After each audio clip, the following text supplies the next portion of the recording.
All right, now the doffing chamber has been assembled, and behind me is the rest of our containment that we're going to get to in a minute. But I want to show you how to finish off the assembly of your decon chamber. First off, you're going to come down here to the ground. On either side, there are these snaps, these snap loops. You're going to go ahead and secure those to the frame. And this just makes sure that this doesn't move around on you while you're doing your remediation. Same thing here, pretty straightforward. Those are the only snaps you have to worry about. Then you have these two straps up here. These are pretty straightforward as well. This strap has an adjustment here, okay? You're gonna go around your frame. You're gonna connect it here. And then you're gonna give it a little bit of tension.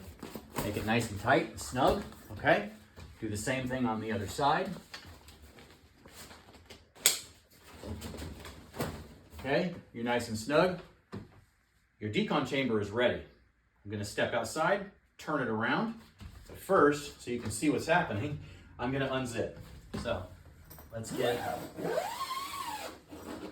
all right. I'm gonna turn it around and we're gonna watch this thing go in, okay? Oh, before I do that, let's point out this zipper. This is your big 360 zipper, okay? This is how we connect it to the dust curtain. And if you look down here, this is where it's gonna start, okay? Next shot, we're gonna bring it all together and you're gonna see what it looks like. See you there.